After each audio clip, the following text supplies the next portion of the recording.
Listo, Lupita. De acuerdo. Muy buenas tardes a todos. Muchas gracias por su participación. Sean bienvenidos a los seminarios permanentes de divulgación de la investigación que se realiza en la Unidad de Investigación en Bioingeniería de la FE Zaragoza, la cual está ubicada en el Laboratorio 7 del primer piso de la UMIES Campus 2. En este seminario se presentan alumnos, profesores e investigadores en temas de bioingeniería, nuevos materiales, polímeros, biología, biomesis, cristales líquidos, entre otros. En el seminario participa la Sociedad Mexicana de Reología y la carrera de Ingeniería Química de la FE Zaragoza. Agradecemos a los coordinadores de estos seminarios que a continuación mencionaré sin ningún orden específico. Comenzamos con las doctoras Catalina Soriano, Alejandra Chávez, Linda Verónica Campos Fernández, María Guadalupe Salinas Juárez y la doctora Margarita Cantú, así como también a los doctores Fausto Calderas, Edson Emilio Herrera, Enrique García, Joaquín Flores y una servidora, Guadalupe Sánchez Olivares. Les recordamos que los seminarios se llevan a cabo todos los viernes a mediodía por Zoom usando la misma liga y contraseña. También que esta sesión se graba y posteriormente se sube al canal de YouTube de la Unidad de Bioingeniería. Les pedimos, por favor, su micrófono apagado durante la presentación y al final hacer sus preguntas levantando la mano o a través del chat. El día de hoy contamos con la presencia del ingeniero químico Said Carrillo Tavera, a quien le voy a pedir al doctor Gabriel Ascanio nos haga la presentación del ponente. Por favor, adelante, doctor Ascanio. Muchas gracias. Muy buenas tardes tengan todos y bienvenidos al seminario. Tengo el placer de presentar al maestro Said Carrillo Tavera, quien nos va a presentar el trabajo Optimización del medio cultivo de las cianobacterias Simecosistis SPPC 6803 para la producción de escualeno. La parte experimental de este trabajo la desarrolló el maestro Carrillo como parte del trabajo de investigación de maestría en la Universidad de Aquisgrán en Alemania, en colaboración con el doctor Jorgen Magnus Barset. Le damos la palabra y la bienvenida al maestro Carrillo. Adelante, por favor. Muchas gracias. Como ya hizo favor de presentarme el doctor Ascanio, a continuación les voy a presentar el cuál fue mi proyecto de maestría en colaboración con la Universidad de Aachen en Alemania. Bueno, damos comienzo entonces. Primero que nada, les dejo una breve agenda para que servirá como guía para toda la presentación. Les hablaré de los antecedentes, de la hipótesis, de los objetivos, la metodología, los resultados, el análisis de estos resultados, las conclusiones y finalmente la bibliografía que utilicé. Bajo esta línea continuamos con una pequeña tabla que son los acrónimos que nos servirán para entender de forma más sencilla ciertas palabras. Por ejemplo, RCM, que es metodología de superficie de respuesta, CCD, que es diseño central compuesto, DOE, que es diseño de experimentos, entre otros. Aquí resumo los más importantes. Ahora sí, comenzando con la presentación, voy a hablarles primero que nada brevemente de los antecedentes, una revisión bibliográfica, qué es la cianobacteria para que podamos entender de qué va el proyecto y qué es el escualeno, que es el objetivo de esta presentación y de este trabajo en general. Comenzando por la revisión bibliográfica, hablemos del año 2014, en donde se hizo una primera demostración en la cepa bacteriana, cianobacteriana, Sinequicosis, en donde se inactivó el gen ciclazopanoide, que se representa como CHC, el cual provoca la acumulación de escualeno. Esto debido a que este gen es el que convierte el escualeno obtenido de la cianobacteria en opano. Entonces, al inactivarlo, promovemos la acumulación de escualeno. Posteriormente, bajo esta línea de ingeniería y de modificaciones genéticas, en el 2020 se introdujo un gen escualeno sintasa y se reforzaron los pasos ascendentes de la ruta MEP, la cual es la ruta por la cual se sintetiza el escualeno. Aquí se obtuvo una concentración de hasta 5.1 miligramos por litro utilizando un fotobioreactor de panel plano. y esta investigación fue realizada por Patanic y colaboradores. Por su parte, en el 2023, Germán y colaboradores sobreexpusieron de manera sistemática las hienas nativas, nuevamente con ingeniería genética de la cianobacteria, de esta cepa, lo que obtuvo una cantidad de 13,72 miligramos por litro, la más alta registrada, a nivel laboratorio, digámoslo así, de escualeno. Bueno, pero ya les di un poquito de la revisión bibliográfica de lo que se ha hecho hasta ahora. Sin embargo, para que podamos entender mejor de qué va todo este trabajo, les voy a explicar qué son las cianobacterias. Estos son microorganismos procariotes y a diferencia de otras bacterias, estas son capaces de realizar fotosíntesis oxigénica, así como las plantas, por ejemplo. Son útiles en diferentes tipos de industrias, se pueden utilizar para producir biocombustibles, biofertilizantes, suplementos alimenticios, también se pueden obtener compuestos de valor, ya sea cosmético o farmacéutico, tienen una gran versatilidad y, bueno, nos ayudan ya que captan el CO2 y luz solar y lo convierten en estos productos o metabolitos de interés para nosotros. También se les conoce como algas verdiazules debido a que cuando están en un medio acuoso tienden a colorar el agua de un color verde azul, en lo cual se puede ver, por ejemplo, en lagos. Pero aquí hablemos un poquito más del escualeno. El escualeno es la sustancia de interés que nosotros requerimos o la que vamos a intentar obtener en mayor cantidad. Como ya mencioné previamente en la revisión bibliográfica, el escualeno es un metabolito de interés cosmético. Es un triterpeno lineal insaturado cuya fórmula se las presento en esta diapositiva. Este generalmente se extrae del aceite de hígado de tiburón. Eh, También sirve para producir esteroides y opanoides y principalmente sus usos son en industrias farmacéuticas, de alimentos, cosmética, porque esto es como una especie de grasa que puede hidratar la piel y que también bajo diferentes condiciones sirve como antioxidante de la misma, lo cual ayuda a prevenir arrugas, por ejemplo, en sus aplicaciones cosméticas. Aquí hablo un poquito más de ello. Es un ingrediente clave para cremas antiarrugas, aceites faciales, etcétera. Recientemente también se descubrió que se puede utilizar como un componente adyacente en emulsión y plataformas de formulación para vacunas, como por ejemplo las de SARS-CoV, eh, por ejemplo. Es un mercado que viene en crecimiento. En el 2023 se vendieron 149,4 millones se obtuvo ganancias con este escualeno y se proyecta que haya un aumento del 10,9% para obtener hasta 307,9 millones para el 2030. Ahora, ¿por qué es importante buscar alternativas o cuál es el objeto de este proyecto o cuál fue el objeto más bien de este proyecto? Bueno, la principal fuente de donde se obtiene el escualeno es del aceite de hígado de tiburón.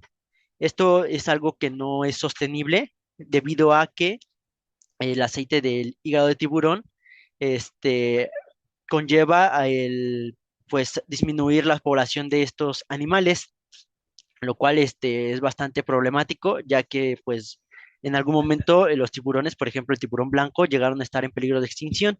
Entonces, hubo mucha caza ilegal para obtener este tipo de compuestos, entre otros. Por ejemplo, un ejemplo para citar es el hígado de tiburón puede contener hasta 50-80% de una fracción insaponificable, entonces solamente vamos a obtener entre un 15 máximo 82% de escualeno de el hígado de tiburón. Entonces, el utilizar cianobacterias nos ayuda como una plataforma sustentable, ya que utilizamos este CO2, que es un problema de contaminación a medio ambiente, lo absorbe la cianobacteria y con una fuente de luz, genera oxígeno y también escualeno. Entonces, esto lo convierte en una fuente renovable que lo podemos trazar y también ayudamos a disminuir la presión sobre poblaciones de tiburones. Muy bien, también en el título de esta presentación viene la palabra sinequicosis SPCC 6803, el cual es el nombre de la célula, más bien de la cepa original, de origen, de donde se obtiene el escualeno. Sin embargo, también tenemos que es HCS SQS más 3MP. Esto se refiere a que nuestra cepa de cianobacteriana es un mutante, es decir, que se modificó genéticamente para, como ya mencioné anteriormente, inhibir la producción de openo y maximizar la producción de escualeno con los genes SHC al inhibirlo y sobreexpresando el gen SQS, escualeno sintetasa, y se sobreexpresó 3 veces la ruta MEP. Esto MEP se refiere a la ruta del metileritrol 4-fosfato, y en esta diapositiva pues podemos ver brevemente en resumen cómo se produce el escualeno. Primero que nada, se alimenta nuestra cepa de bacteriana con una fuente de luz solar constante de rayos UV y también con cierta cantidad constante de CO2. Se realiza el proceso conocido como fotosíntesis. Entra entonces ahora los carbonos obtenidos a través de la fotosíntesis a la ruta MEP, en donde tras una serie de procesos enzimáticos obtenemos el intermediario farnesil pirofosfato, que es FPP, de donde se obtienen ciertos pigmentos o carotenoides que nos ayudan también para regular el fotodaño de la cianobacteria y que ésta no muera y pueda seguir creciendo, ¿no? Para obtener tanto más biomasa como una mayor cantidad de escualeno. Finalmente, después de esto se obtiene el escualeno, como pueden ver en este diagrama. La ruta MEP también viene resumida aquí.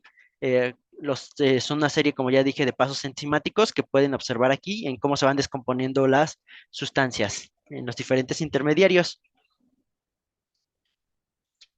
Con esto podemos plantear la siguiente hipótesis. La optimización del medio de cultivo y la aplicación de un régimen dinámico de luz incrementarán la producción y el rendimiento de escualeno en la cianobacteria Sinequicosis SPC 6803 respecto a condiciones estándar, que es un medio CD del cual vamos a partir, y luz constante.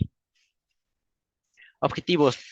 Se plantearon como objetivo general optimizar el medio de cultivo de la cianobacteria genéticamente modificada para la producción de escualeno empleando metodologías de diseño experimental. A partir de eso, planteamos los siguientes 3 objetivos específicos. Identificar y evaluar los nutrientes clave, optimizar las concentraciones e interacciones de los componentes críticos del medio de cultivo y validar las condiciones de cultivo optimizadas. Para eso se siguió la siguiente metodología. Se selecciona la estrategia de diseño experimental en base a las variables que tenemos, las respuestas que queremos obtener, etcétera. Se realiza el montaje experimental. Después de eso se realiza la optimización utilizando el diseño de experimentos y dependiendo de los factores críticos para finalmente hacer el análisis del medio optimizado, es decir, ver cuánto escualeno se obtuvo y compararlo con las producciones anteriormente reportadas. Para poder hacer esta metodología, vamos a explicarles brevemente los métodos experimentales que se utilizaron, comenzando por el método de un factor a la vez, o One Factor at a Time, por sus siglas en inglés, o FAT. Como bien su nombre lo dice, consiste en probar una variable a la vez y medir una respuesta. Una variable, una respuesta. Un factor a la vez simplemente se ve. Y se utiliza principalmente como para tantear, digamos, para checar qué variables pueden afectar de forma general. Es un método sencillo, puedes obtener gráficos sencillos y es fácil de analizar.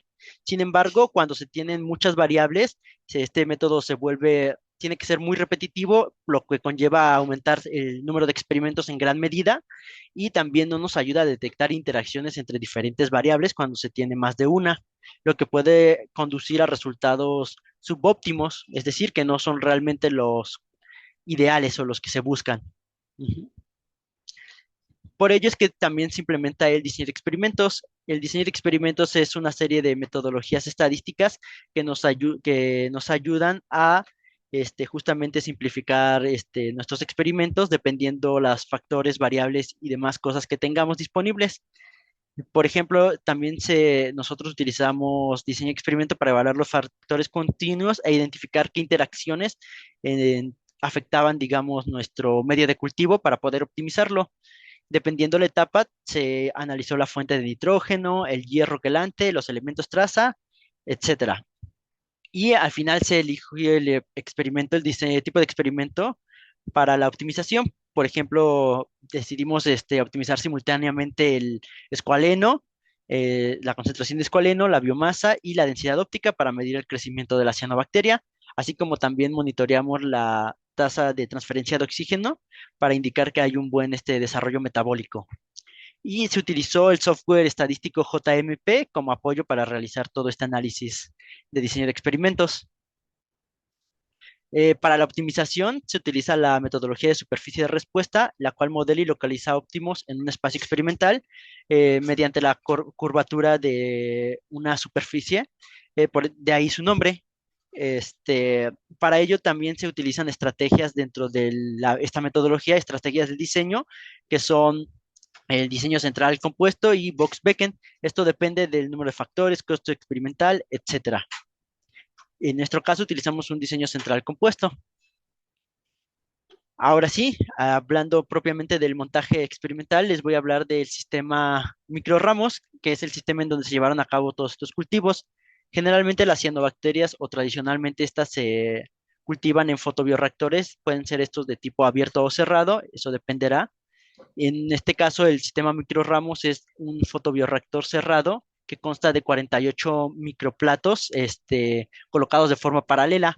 ¿Esto qué nos permite? Nos permite tener las mismas condiciones o condiciones diferentes, como nosotros lo elijamos, en cada uno de estos pozos, es decir, que hacen la función de un pequeño reactor tubular. También este sistema tiene la función o la capacidad de estimar la tasa de transferencia de oxígeno de forma dinámica, por así decirlo, lo que nos permite ver cómo está creciendo en tiempo real o el perfil metabólico de nuestra cianobacteria. Y el proceso para eso utilizan diferentes elementos electrónicos que nos ayudan a medir la tasa de transferencia de oxígeno. Aquí pueden seguir viendo el montaje experimental del sistema Ramos. Tiene también una placa, un módulo orbital más bien, que nos ayuda a mantener una agitación constante en nuestro medio de cultivo. Tiene un módulo de LED también de luz para mantener una luz ya sea constante o como quisimos probar después dinámica, variando la intensidad de luz. Y a partir de eso se obtenieron las muestras, y con un fotómetro se analizaron los pigmentos obtenidos, se hicieron diferentes mediciones analíticas, se hizo cromatografía de gases también para obtener la cantidad de escualeno. Las condiciones del cultivo fue un pH de 8 a una temperatura de 30 grados centígrados y una velocidad de agitación de 700 revoluciones por minuto, con un diámetro interno de 3 milímetros para nuestros microtubos. Y la cepa utilizada fue, como ya los mencioné, la de cinequicosis en el medio CD y utilizando una solución tampón test para mantener el pH constante. A continuación les presento un breve video también como ven, una pequeña pausa, de la experiencia que tuve en la universidad, para que puedan ver las instalaciones y demás. Aquí, a continuación. Es de la universidad, sus instalaciones, el sistema microramos, lo pueden ver aquí, el escualeno obtenido, algunos de sus equipos con los que cuentan en la universidad y un poquito de la ciudad de Aachen en Alemania para que puedan conocerla también brevemente. La verdad es que estoy muy agradecido con la universidad ya que me brindaron todo el apoyo y todas las herramientas necesarias para llevar a cabo este proyecto y de lo cual obtuvimos los siguientes resultados. Primero que nada, analizamos la influencia de la fuente de nitrógeno, la influencia de la fuente de hierro, de los elementos traza y de las condiciones de iluminación. El cómo se escogieron, por ejemplo, por qué la fuente de nitrógeno, esto es debido a que el nitrógeno es uno de los factores más importantes que afecta a la fotosíntesis en general para organismos que pueden realizar este proceso. Entonces, una buena fuente de nitrógeno garantiza un buen crecimiento y, por lo tanto, una fuerte producción de metabolitos. La fuente de hierro, en este caso, no en todos los organismos es necesario, en todas las bacterias no es necesaria analizarla. Sin embargo, aquí es de suma importancia ya que también lleva a cabo el transporte de electrones, lo cual nos ayuda también a que la fotosíntesis se realice de mejor manera, es decir, que los rayos absorbidos de la fuente de luz se absorban mejor en nuestra cianobacteria y con ende podamos transformar mayor cantidad de CO2, que es nuestra fuente de carbono, en el metabolito de interés y en oxígeno, por supuesto. Y también los elementos traza. Aquí es muy importante ya que la cianobacteria es un tanto delicada con estos, pues un desbalance de elementos traza puede inducir toxicidad en ella e inhibir su crecimiento y con ello también inhibir la producción de escualeno. Finalmente, las condiciones de iluminación también son muy importantes que las mencionemos, ya que este es uno de los factores más críticos, ya que de esto depende mucho el crecimiento de la cianobacteria, principalmente el crecimiento, más allá de la producción de escualeno. Sin embargo, podemos relacionar un buen crecimiento con una buena producción de escualeno. ¿Y por qué es importante? Porque una gran cantidad de luz, puede causar, como ya lo mencioné anteriormente, fotodaño, lo que hace que la cianobacteria emplee mayor cantidad de nutrientes en repararse o en mantenerse viva que en producir este metabolito conocido como escualeno, y una baja cantidad hará que la cianobacteria ni siquiera pueda aprovechar estos nutrientes ya que no estará creciendo. Ahora sí, de forma general les explico lo que es un análisis de la tasa de transferencia de oxígeno. Aquí lo podemos analizar principalmente en la segunda gráfica. De mejor manera, como podemos ver la curva de crecimiento desde la fase de crecimiento exponencial hasta el crecimiento constante, hasta la fase de muerte. Podemos ver todas las fases, como se puede observar en la segunda gráfica. En la primera no se puede denotar muy bien esto, ya que tuvimos que cortar el proceso hasta 96 horas, pero en general la mayoría de experimentos se realizaron a un tiempo de 238 horas. Este, Utilizando una intensidad de luz creciente de 0 a 251 micromol por metro cuadrado por segundo. Este, Aquí en la fuente de nitrógeno y analizamos dos fuentes de nitrógeno diferentes, una de urea y una de nitrato. La fuente de urea es una fuente orgánica de nitrato, de nitrógeno más bien, para alimentársela a la cianobacteria. Y el nitrato que se utilizó, el nitrato de sodio, es una fuente inorgánica que en grandes cantidades puede ser tóxica. Por eso es que se hizo este análisis para ver qué fuente nos da una mayor cantidad tanto de escualeno como un mejor crecimiento. En este caso podemos ver que el mayor crecimiento se obtuvo en una relación intermedia, aproximadamente de hecho de 50% de urea contra 50% de nitrato presente en el medio de cultivo. Y como podemos ver, es la línea azul en la segunda gráfica, la que tuvo un mayor crecimiento, mientras que la de menor crecimiento fue en la que hubo una gran cantidad de urea y una baja cantidad de nitrato. Esto se puede deber ya que la urea también se puede descomponer y volverse tóxica para el nitrato. Hicimos el análisis de la densidad óptica a los diferentes radios de urea nitrato y de eso obtuvimos las conclusiones de que las razones de urea nitrato impactan la cinética de crecimiento, es decir, la densidad óptica y el tiempo de estabilización.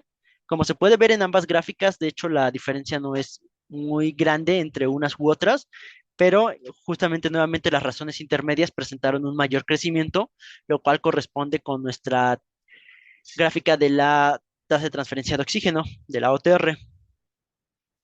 Y finalmente también analizamos el metabolito obtenido, que es el escualeno, en donde nos dimos cuenta que tras realizar el segundo experimento, la relación de urea-nitrato de 33,77 produjo hasta 37,65 miligramos por litro, lo cual ya es una cantidad mucho mayor que la que se reportaba en la literatura. Sin embargo, nuestras tasas de error fueron un tanto grandes para estos valores, por lo cual estos resultados tendrían que validarse nuevamente replicando estos experimentos. Algo que también olvidé mencionar es que todos los experimentos, yo los realicé por triplicado para justamente obtener estas barras de error. Ahora, la influencia de la fuente de hierro y el agente quelante. Eh, ¿Por qué es importante analizar la fuente de hierro y el agente quelante en conjunto? El hierro generalmente cuando se suministra en un medio de cultivo acuoso puede llegar a volverse insoluble ya que este se oxida, lo cual hace que no sea al ser insoluble se precipita y la cianobacteria no puede aprovecharlo, ya no lo captan como un nutriente, lo cual limita el crecimiento de estas. Y por ello es que se utilizan agentes quelantes como EDTA, este, también ácido cítrico, entre otros, NTA también, por ejemplo, para aumentar la biodisponibilidad del hierro, ya que este evita que el hierro se precipite, ya que no se generan complejos de hierro oxidado y hace que se pueda aprovechar mejor por la cianobacteria. Probamos diferentes condiciones de diferentes fuentes de hierro, como cloruro de hierro, con el agente quelante NTA a una concentración alta, cloruro de hierro con ácido cítrico a una concentración alta, y también probamos como fuente de hierro amonio férrico cítrico y NTA, los respectivos agentes quelantes. Y, y finalmente de aquí obtuvimos que los valores más altos en las señales de OTR, como se pueden observar en la gráfica, correspondían a los cultivos suplementados con fuentes de hierro basadas en citrato férrico de amonio, que lo abrevié como ANFECID, combinados con NTA y ácido cítrico, como se puede observar en alta concentración. Como se puede observar en la línea azul, que es la que corresponde a la condición del amonio férrico ferroso de cítrico, más ácido cítrico. Y, y también, como pueden ver, en la del cloruro de hierro con ácido cítrico.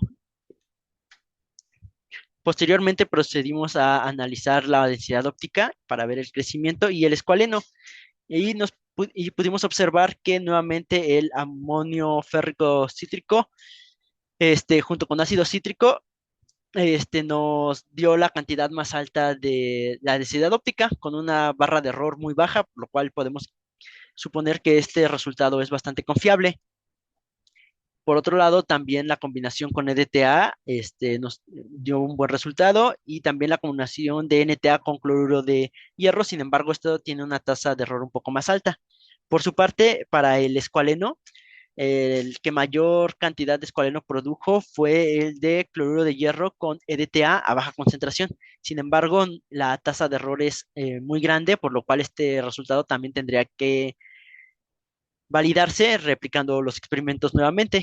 Y aquí se obtuvo hasta 45,78 miligramos por litro, lo que es una cantidad mucho más alta que nuevamente la que se había obtenido por la literatura. Por su parte, el segundo que presentó una gran cantidad es justamente el amonio férrico cítrico con ácido cítrico en alta concentración, lo cual nos indica una buena relación con el crecimiento también que tuvo tanto en densidad óptica como en la tasa de transferencia de oxígeno. Ahora sí, estos experimentos habían utilizado realizando la metodología de un factor a la vez.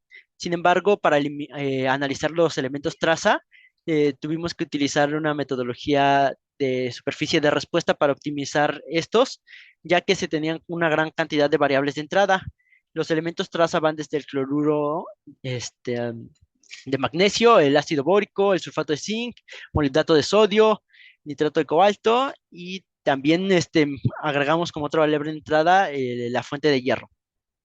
Se obtuvieron hasta 48 combinaciones de acuerdo a nuestro modelo estadístico, y nuestras variables de respuesta a analizar fueron la concentración de escualeno, la densidad óptica y la integral de la OTR. Esto para poder obtener el rendimiento de escualeno, como se puede ver aquí. La integral de la OTR nos indica qué cantidad de oxígeno se consumió por parte de la cianobacteria con respecto a del tiempo.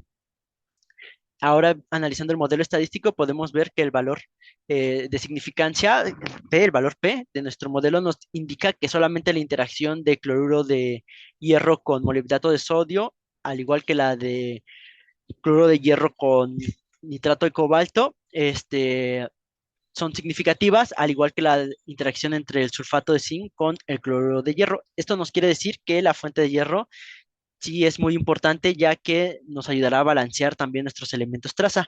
Y por su parte, el elemento traza que por sí solo pudo mantenerse, digamos, tiene impacto en nuestro modelo, más bien en nuestro medio de cultivo, es el molibdato de sodio, como se puede ver en este lado con los valores P. Por su parte, ¿qué variables afectaron el rendimiento de escualeno? Nuevamente la interacción del sulfato de zinc con el cloruro de hierro, este, y también para ver el nitrato de cobalto con el cloruro de hierro. Fueron las únicas dos que básicamente presentaron significancia. Ahora sí, la influencia de los elementos traza, el modelado mediante el programa JMP. Aquí podemos ver el modelo de superficie de respuesta, en el que como variables tenemos la interacción del sulfato de zinc con el nitrato de cobalto, en donde el punto óptimo se obtuvo en una mezcla eh, del 60% aproximadamente de nitrato de cobalto y 40% de sulfato de zinc en esa relación, y se obtuvo una cantidad de hasta 19 miligramos por litro de, más bien una densidad óptica de 19, o sea, tuvo un buen crecimiento. Otro ejemplo es, por ejemplo, la cantidad que se obtuvo de escualeno, y utilizamos ahora como variables a analizar en nuestro modelo el sulfato de zinc y el cloruro de hierro, en donde el modelo estadístico nos dice que lo mismo, a una 40% aproximadamente de cloruro de hierro con un 60% de sulfato de zinc, se obtiene la mayor cantidad de escualeno, obteniendo casi 47 miligramos por litro. Y lo mismo para el rendimiento, donde las variables analizadas fueron el cloruro de hierro y el nitrato de cobre, es decir, la interacción entre estos dos para ver como nuestra respuesta, el rendimiento de escualeno. Muy bien, también les voy a hablar un poco de la influencia de las condiciones de luz, en donde originalmente la mayor cantidad de cultivos de cianobacterias se llevan a una intensidad de luz estándar. Por ejemplo, nosotros probamos intensidades de luz estándar de 50, de 100, 150 y 200 micromol por metro cuadrado por segundo, y los comparamos con un régimen estándar que nosotros establecimos, que viene en línea negra, que es un régimen dinámico en el cual la luz incrementó gradualmente de 0 a 251 micromol metro cuadrado por segundo en intervalos de 12 horas. Como se puede ver, a mayor intensidad se presenta un mayor crecimiento. Sin embargo, el crecimiento más estable, o la curva más estable de OTR, la podemos ver precisamente el, con las condiciones propuestas con el régimen dinámico. Y por su parte, una intensidad muy baja y nivel crecimiento no es suficiente como para hacer que la cianobacteria crezca, como se puede ver en la gráfica, a una intensidad de 50. El análisis de la densidad óptica nos arrojó que el régimen estándar puede obtenerse hasta 13 más o menos de densidad óptica, y el más alto sería el de 150, que es una relación, digamos, intermedia, ni a una gran intensidad ni a una intensidad tan baja. También se limitó hasta 200, ya que después de 200 se mostró mucho fotodaño. No lo presento en los resultados, pero sí hicimos el experimento a intensidades de 300, 500 hasta 900, pero el fotodaño era tanto que la cianobacteria ni siquiera crecía. Se inhibía demasiado su crecimiento. Por su parte, el escualeno, la mayor cantidad se obtuvo a una baja concentración de luz, es decir, que todo ese crecimiento se fue a la transformación en metabolito. Sin embargo, hay una gran tasa de error, lo cual nos indica que esto también se debe validar. Y por su parte, el régimen dinámico propuesto no tuvo un mal crecimiento, se obtuvieron 42 miligramos por litro de escualeno, lo cual es bastante prometedor también y viene sobre la línea de los resultados anteriormente obtenidos, además de que la tasa de error es significativamente menor en comparación de la baja intensidad de 50. Finalmente, los análisis de resultados. En, Comparando con los demás trabajos, como el de Germán y colaboradores, Patani, Choi y colaboradores y Englund y colaboradores, tenemos que la cantidad máxima que nosotros obtuvimos fue de 45,78 miligramos por litro, que es una condición que se debe validar, en donde se optimizó la relación de hierro quelante y el manejo de luz, también esto con el régimen dinámico. Entonces, esta cantidad, como se puede observar, es bastante superior a las que se habían obtenido nada más con la modificación genética de la cepa bacteriana. Es decir, que la optimización del medio de cultivo sí juega un papel importante, ya que al darle mayor cantidad de nutrientes o suplirle de forma más eficiente estos nutrientes, pues tanto el crecimiento como la producción de escualeno, pues será mayor. De hecho, es una de las conclusiones a las que llegamos, en las que se optimizó el medio de cultivo de equicosis, combinando los métodos estadísticos de un factor a la vez y diseño de experimentos. El valor de escualeno de 45,78 miligramos por litro fue la mejor condición observada, lo debemos validar todavía con más experimentos. Entonces, también pudimos ver que como fuente de hierro, el amonio cítrico de hierro es bastante eficaz, así como el agente quelante como ácido cítrico, ya que este funcionó muy bien con también las otras fuentes de hierro, tanto en baja como en alta concentración, y se obtuvo una OTR también elevada, una buena actividad metabólica. Y también hicimos el diseño de experimento en donde se vieron ventanas óptimas, en donde el mejor rendimiento, ya hablando de rendimientos, fue el de 2.5 miligramos por densidad óptica por litro en la relación de cobalto de zinc con hierro y EDTA. Y también la intensidad de luz modula el crecimiento producto. Regímenes dinámicos son prometedores para escalamiento. Tal vez el régimen dinámico podría ampliarse o podría cambiarse los intervalos. Digamos que todavía a trabajo futuro hay varias opciones que se pueden utilizar.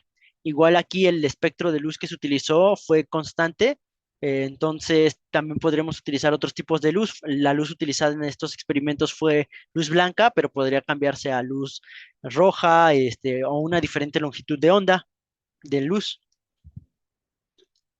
Y finalmente la bibliografía, que consulté brevemente, ya que fueron muchos trabajos.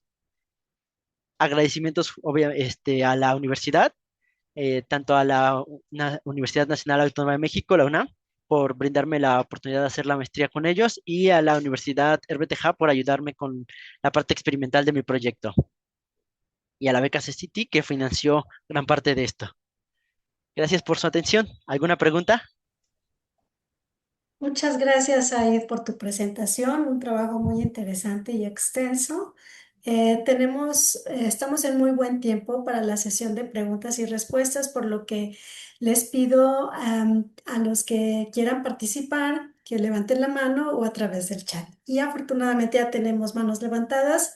Iniciamos con el doctor Ulises Torres. Adelante, por favor. Muchas gracias al ponente, maestro, muchas gracias. Una presentación muy interesante y un trabajo muy importante. Este tipo de trabajos es muy necesario. Me surgieron dos dudas. La primera es, en la metodología, usted usa primero el OFAT, o sea, un factor a la vez, y luego el DOE, el diseño de experimentos. Mi pregunta solo es por curiosidad, ¿por qué no usar o qué ventaja tiene usarlos en secuencia, primero FAT y luego DOE, y no usar el DOE desde el principio? Porque usualmente la idea del DOE es bajar drásticamente la cantidad de pruebas que hay que hacer, ¿no? O sea, reducir el espacio muestral. Entonces, ¿por qué quisieron primero hacer el tradicional, digamos, que es un factor a la vez? Ok. Bueno, algo que también para que va a ayudar a responder esta pregunta y que yo olvidé mencionar precisamente, es que para elegir los factores o las variables que afectaban nuestro medio de cultivo, hice la investigación bibliográfica correspondiente, en la cual se analizó precisamente, pues, qué era, de acuerdo a la literatura, qué era lo que principalmente afectaba el crecimiento de las cianobacterias. Ahora, como bien lo dice, se puede utilizar como un tamiz este diseño para reducir variables. Y de hecho sí se hizo como, porque sí probamos, aparte de la revisión de la bibliografía, sí se hizo previamente, esto yo ya no lo realicé, lo habían realizado en la universidad para cuando yo llegué, hicieron este tamiz como este filtro de experimentos para ver realmente qué factores como la fuente de nitrógeno, la fuente de hierro, los elementos traza y la luz eran los que más afectaban. Se hizo como este modelado experimental con el diseño de experimentos. Sin embargo, el método de un factor a la vez se decidió utilizar antes, ya que pues queríamos probar una variable y ver qué efecto tenía esta sobre nuestro sistema de forma global, una sola variable, más que nada, para ver cómo afectaba. Posteriormente ya empezar a mezclar entre variables, pero primero queríamos ver cómo iban estas variables afectando el sistema, estas variables que ya habíamos detectado como las más importantes. Muchas gracias, maestro. Una segunda pregunta relacionada a esto.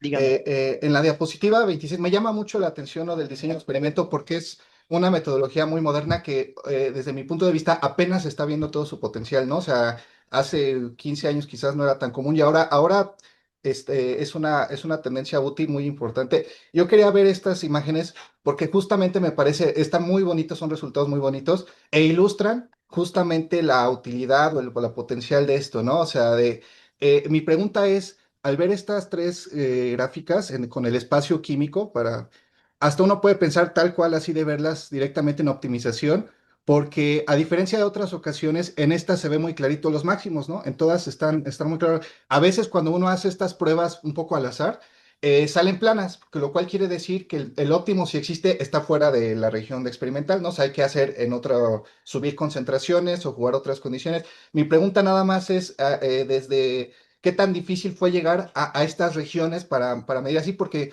me imagino que fueron varias pruebas o que si uno pone todo el espacio muestral que usaron, probablemente no se ve tan clarito, pero o quizás sí, quizás le pegaron a la primera, ¿verdad? No, esa es mi pregunta.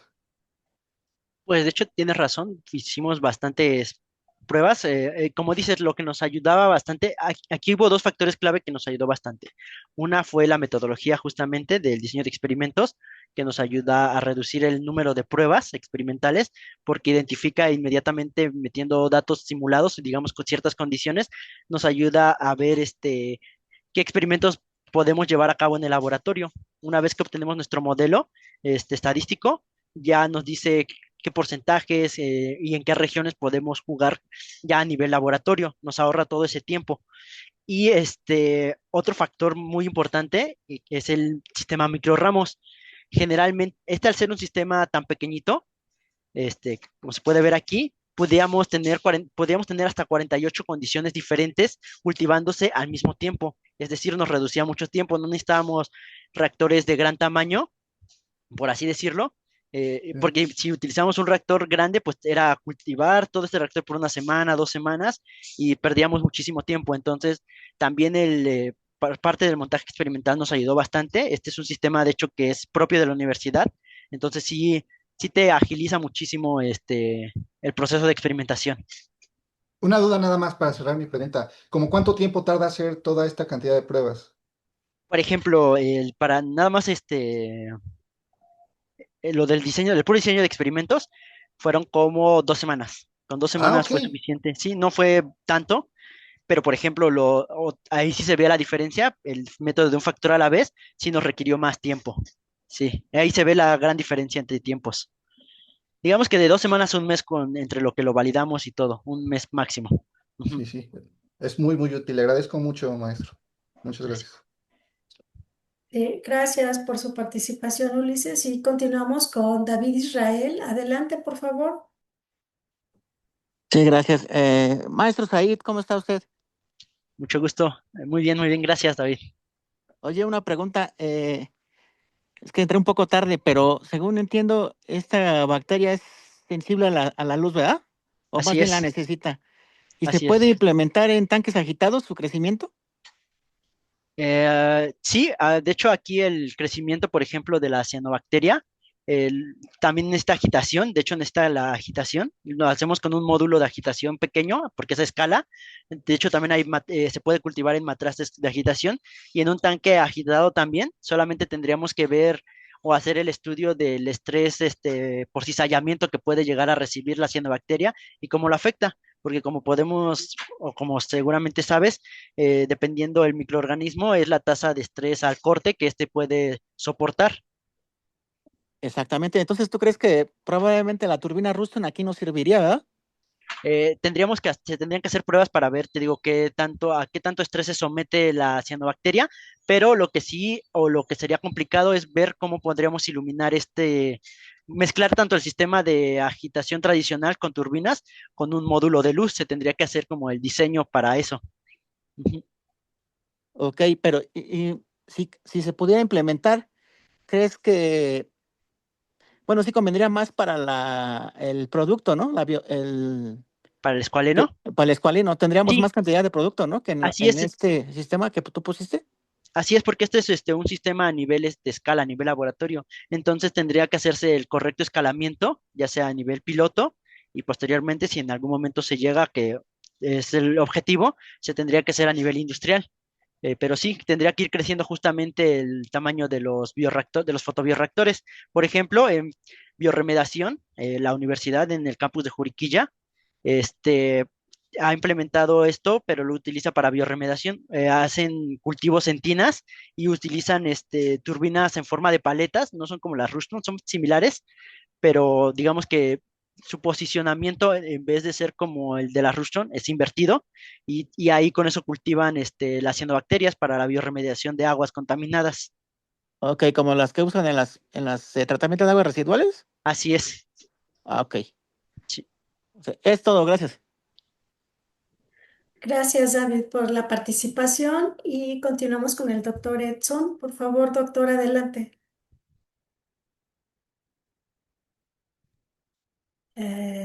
¿Nos escucha, doctor Edson? Bueno, mientras el doctor, yo creo que tiene problemas de conexión, le pedimos a la doctora Hola, Alejandra y hola, sí. Ah, ya, perdón. ya estoy Ok, listo, perdón. Es que estaba no. abordando el Uber, por eso no podía. Mira, Said, primero que nada, buenas tardes. Espero que estés muy bien. Buenas tardes, Buenas tardes. felicidades, ¿eh? Gracias. Oye, nada más una pregunta. Lo que pasa es que entré un poquito tarde por la cuestión esta de que estaba en junta, pero te felicito por el trabajo. Obviamente ir a Alemania no es fácil. De hecho, la doctora Lupita estuvo ya en Alemania, sabe que son muy exigentes ahí. Y quería comentarte que si ustedes han tratado de modelar, y felicitar al doctor Ascanio, por supuesto, que es el que domina todas esas partes y es el jefe de ahí, el jefazo de ICAT. Este, ¿Hay algún modelo que tú tengas para ver el crecimiento bacteriano? Te lo digo porque nosotros trabajamos con balances poblacionales. De hecho, tenemos una cuestión que tiene que ver con balances poblacionales en uno de los modelos que nosotros calculamos con transferencia de masa. ¿Han tratado de modelar este tipo de sistemas, este crecimiento bacteriano con alguna ecuación analítica precisa? Por favor. Eh, pues el sistema microramos, por Sí. ejemplo, vuelvo aquí al OTR, por lo que entiendo, hace este balance y Ujú. utilizando precisamente el KLA, por ejemplo, el coeficiente de transferencia. Y precisamente toma, me parece, como los primeros datos de la fase exponencial, hace un cálculo. Ah, Yo la verdad no sé muy bien cómo lo realice porque es un cálculo interno que realiza el sistema, ellos lo desarrollaron, pero lo que sí yo llegué a entender era que hace un cálculo y sí. tomando solamente los datos de la fase exponencial, calcula el KLA y con eso modela este crecimiento. Ok. Ok, no, es que me llama mucho la atención porque es un sistema que lo podríamos modelar analíticamente, no necesariamente, obviamente que es un diseño experimental muy fuerte el que tienes, ¿no? Porque son muchas variables, pero sí lo podríamos modelar a través de ecuaciones de este tipo y cuando tú excitas con la luz, pues es como si nosotros tuviéramos un flujo pulsátil porque tienes una excitación, entonces podríamos ver la respuesta de la biomasa a través de este flujo pulsátil y a través de lo que nosotros estudiamos de microfluidez. Entonces es algo bueno, el doctor Gabriel luego me lo explica, pero no tengo la confianza de decirle que no le entiendo mucho porque él es un buenazo, un geniazo en eso, pero pues bueno, pues ya o sea, sí me atrevo porque me cae muy bien, es mi amigo y es mi mentor. Pero bueno, te felicito, ¿eh? Ahí Sí, estamos. pero Bueno, tal como dice, gracias. doctor, sí Sí. sería posible y sería muy interesante realizar, de hecho, ese tipo de modelo analítico para tener ecuaciones y sea más fácil como modelarlo ya sea en una simulación computacional, por ejemplo. Exactamente, porque nosotros tenemos balances de masa, pero para fluidos con estructura, entonces tenemos relación, tenemos ese tipo de cosas, entonces podría servir, pero bueno, te Claro, agradezco y estoy muy contento. Felicidades, felicidades al doctor Gabriel. gracias. Saludos, doctorazo. Gracias, gracias. Gracias, doctor Edson, por su participación y le damos la palabra a la doctora Alejandra Chávez. Adelante, doctora, por favor. Gracias, doctora. Pues yo también me quiero unir a las felicitaciones ahí. La verdad es un trabajo muy bonito, muy biotecnológico, me gustó bastante. Me quedó la duda de si solamente en la industria se obtiene a partir del hígado de tiburón. ¿No hay alguna otra ruta biotecnológica, no sé, metabólica, de extracción de algún otro lado del escualeno? Sí existen otras rutas, se puede obtener de aceites naturales, como aceite de olivo. Incluso nosotros producimos en nuestra grasa de escualeno, cierta cantidad de escualeno. Sin embargo, pues es en una cantidad muy pequeña. Y, por ejemplo, incluso aquí a partir de las cianobacterias, todavía en comparación de la cantidad obtenida a partir del hígado de tiburón sigue siendo mucho menor. Digamos que todavía hay mucho trabajo tanto de escalamiento como de optimización. Pero yo creo que es un buen inicio, para empezar por ello, pero sí, principalmente la forma, digamos, de obtener mayor cantidades de escualeno es mediante el la grasa del hígado de tiburón. Ujú. Entonces, ¿no hay ningún proceso biotecnológico con otra bacteria? No, con otras bacterias sí no. O sea, se puede obtener de aceites naturales, pero con otras bacterias no. Es la cianobacteria la que puede obtener, digamos, es digamos que la que tiene la mayor plataforma de obtención. Hay diferentes tipos de cianobacterias también, eso sí, porque es gigante la gama de cianobacterias que existen, pero sí. Y de hecho, Sinequicosis especialmente es la bacteria, es una de las cianobacterias que más he estudiado en relación con el escualeno precisamente. Pero entonces no se usa en la industria todavía. No, actualmente todavía de forma industrial no. Oh, qué raro. Se me hace raro, pero bueno. Muchas Sí, gracias. sí, sí. Gracias, doctora, por su participación. No hay ahorita, no veo a alguien más que levante la mano. No sé si alguien más quiere hacer algún comentario o en el chat tengamos. Ah, sí, parece que la doctora María Guadalupe Salinas. Doctora, adelante, por favor.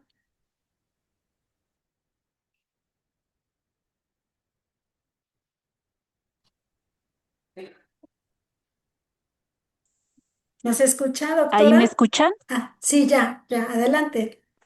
Hola. Hola, buenas tardes, doctora. Ah, bueno, que- es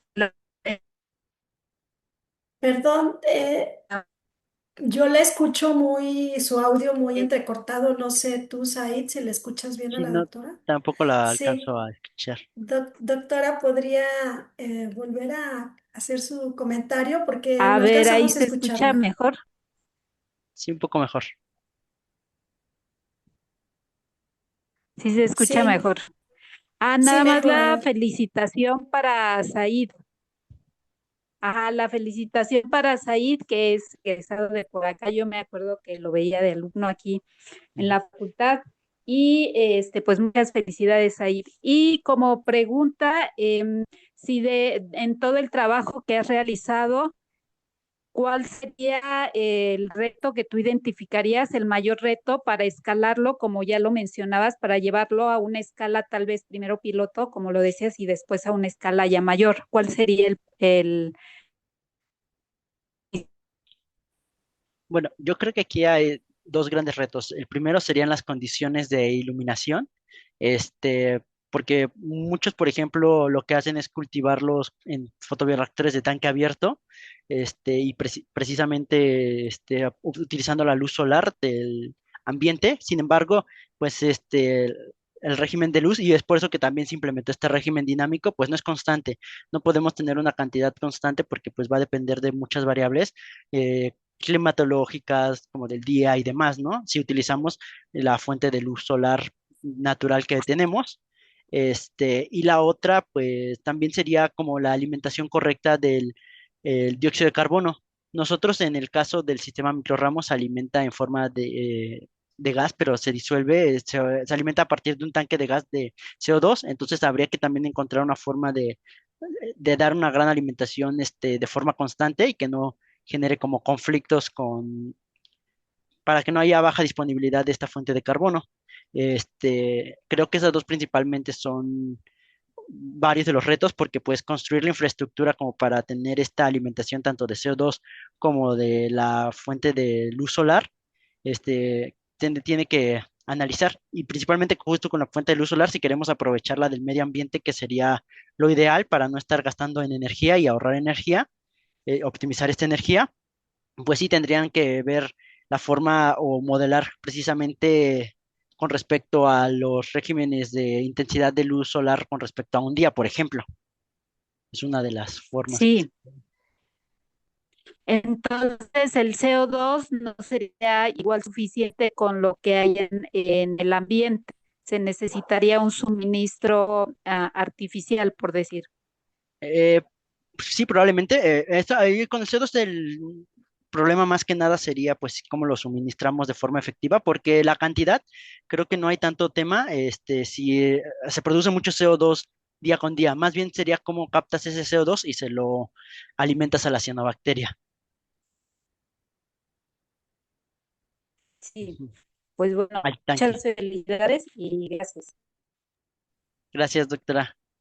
Gracias, doctora, por su participación. Todavía tenemos un minuto para preguntas o comentarios. Si alguien más quiere hacerle, por favor, puede levantar la mano o hacérnoslos llegar por el chat.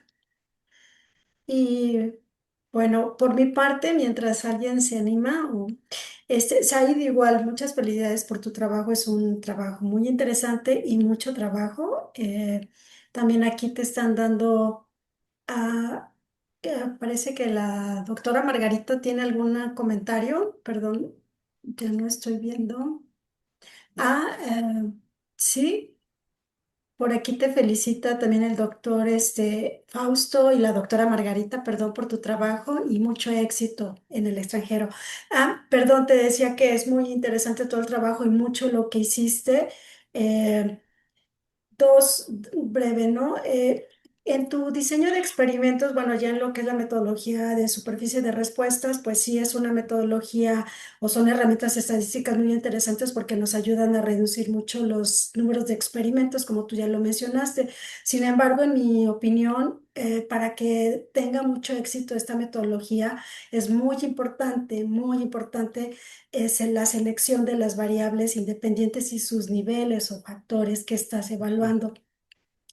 ¿Cómo fue esta experiencia para ti? O si, es decir, que si ustedes seleccionaron estos niveles o como ya lo mencionaste al principio, que muchas cosas ya las habían hecho allá en la Universidad de Alemania. Entonces, es solo mi duda, cómo se seleccionaron los niveles, sobre todo los niveles de las variables que utilizaste en tu metodología de superficie de respuestas. Bueno, como bien lo dice, para el éxito de un buen diseño de experimentos se necesita que tener una correcta identificación de los factores que pueden ser importantes en nuestro. De eso, si no, como dicen, vamos a tardar en atinarle, ¿no? Este, voy hacia la gráfica.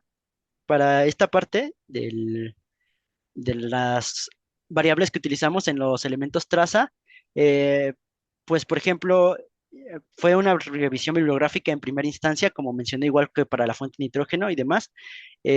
Entonces, ahí vimos que, digamos, podían ser tóxicos, como por ejemplo el molibdato de sodio, en grandes cantidades puede llegar a ser tóxico para la cianobacteria e inhibir su crecimiento. Entonces, pues en base a eso dijimos, bueno, esta puede tener una significancia tal y demás. Y el rango de condiciones igual lo manejamos justamente en porcentajes y no en cantidades, porque ya partimos de un medio de cultivo establecido, solamente vimos las cantidades como óptimas para eso. Partimos de un medio base y lo que hicimos es poner diferentes porcentajes de estos elementos traza.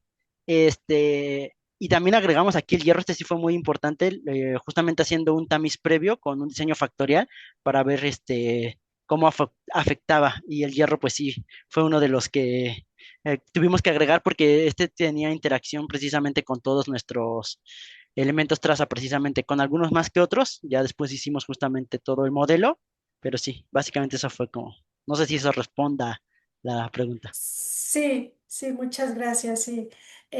Y finalmente, de tu experiencia en Alemania, ¿toda la experimentación la realizaste allá en la universidad?